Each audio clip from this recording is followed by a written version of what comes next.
আজকে আমরা কিছু কিছু লোক ঈশ্বরকে না জানার জন্য পড়ে আছি অন্ধকারের মধ্যে, আর কিছু কিছু লোক বাক্য ডিক্লেয়ার করি না, বাক্য জেনেও বাক্যকে ডিক্লেয়ার করি না। ঈশ্বরের বাইবেলে লেখা আছে আত্মার খড়গ কি? ঈশ্বরের বাক্য। সেই বাক্যটা পড়ি না, প্লাস ডিক্লেয়ারও করি না। বাইবেলে বারবার প্রভু আমাদেরকে পৌল, পিতর, যোহন প্রত্যেকে যে তাদের যে পত্রী লিখেছে, সমস্ত পত্রীতে লেখা আছে তোমরা বাক্যকে ঘোষণা করো।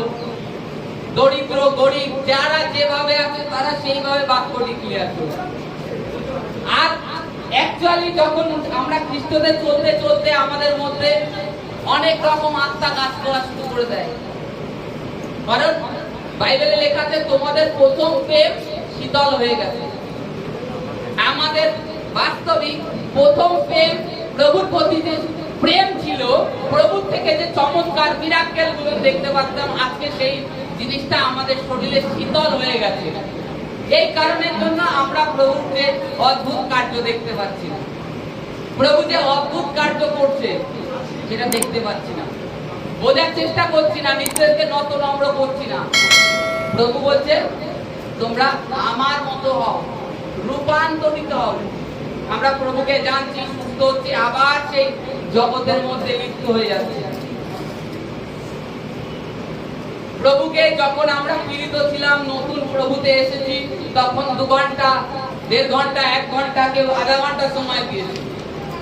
এখন সেই সময়টা নেই, এখন ব্যস্ত হয়ে গেছি আবার সেই জগতে কার্য করে কার্যতে। কারণ বাইবেলে লেখা আছে, দেখো আমাদের আয়ু বাষ্প সমান, আমাদের মানুষের আয়ু বাষ্প সমান। যা নিলে যে বাষ্প গরম, মানে চা, একটা গরম চা নিলেন, যতক্ষণ সে ঠান্ডা হচ্ছে ততক্ষণ তার বাষ্প উঠছে। যে ঠান্ডা হয়ে যাবে তার থেকে আর বাষ্প উঠবে না, সেটা বন্ধ হয়ে যাবে। তদ্রূপ আমাদের আয়ু, আমরা ভুলে যাচ্ছি সেই ঈশ্বরকে। ঈশ্বর তিনি মহান। আজকে এলিয়া আর এলিশায় ভাববাদীর কথা প্রভু তুলে ধরেছেন এই কারণে, স্বদেশেতে এই কারণে যে কেন দূর দেশেতে ঈশ্বর এলিয়া দ্বারা সেই বিধবাকে পাঠালেন, বিধবার কাছে এলিয়াকে পাঠালেন। ইসরায়েলের মধ্যে কি বিধবা লোক আর ছিল না সেই সময়? অনেক ছিল, তা সত্ত্বেও সারি পথে পাঠিয়েছে ঈশ্বর। ঈশ্বর বিশ্বাসের ভাষা বোঝে, আর কে কতটা ঈশ্বরের প্রতি ভরসা রাখে সেটাই ঈশ্বর দেখে। এই কারণের জন্য ইসরায়েলের মধ্যে সেই সময় প্রচুর বিধবা ছিল, কিন্তু তাদের মুখের ওয়ার্ড ঈশ্বর সদা প্রভুর দিকে ছিল না।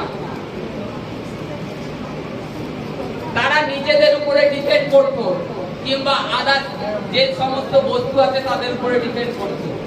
এই কারণের জন্য ঈশ্বর এই সারি পথে বিধবার কাছে তাকে প্রেরণ করে।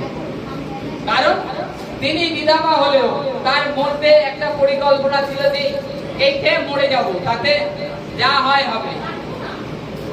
রাখা বাতার মালিক ঈশ্বর। আর যখনই এলিয়া গিয়েছে তখনই চিনে নিয়েছে যে ইনি ঈশ্বরের লোক, কারণ তার মধ্যে পবিত্রতা ছিল, আর পবিত্র আত্মা তাকে চেতনা দিয়েছে যে এই ঈশ্বরের লোক। আজকে আমাদেরও বিশ্বাস করতে হবে যে আজকে এখানে এসেছি, খালি হাতে যাব না। প্রভু যিশু এখানে উপস্থিত রয়েছে।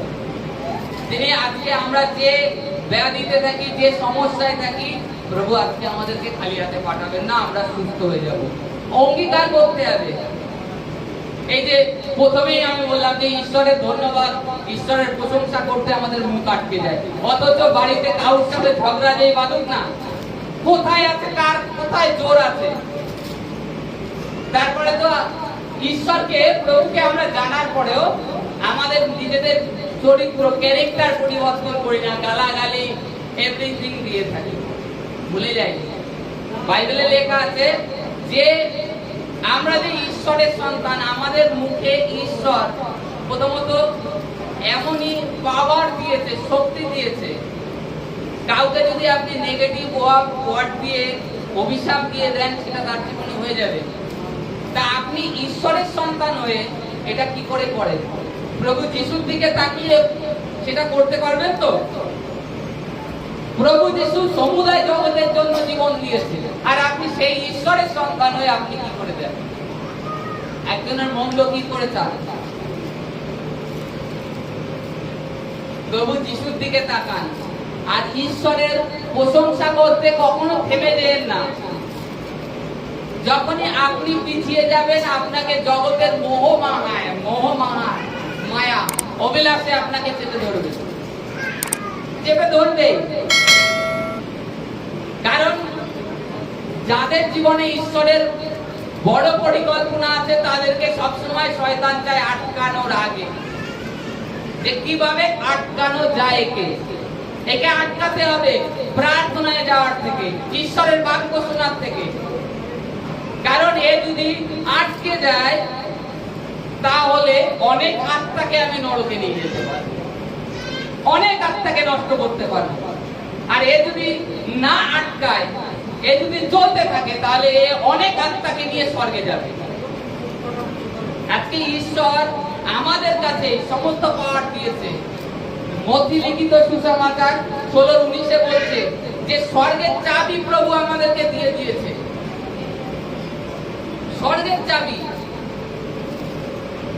খালি আজকে আমরা যীশু খ্রিস্টকে খালি বিশ্বাস করব যে সুস্থতা দেন, খালি সুস্থ করেন।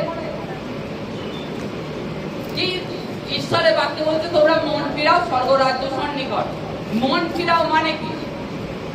আমরা যখন পাপ থেকে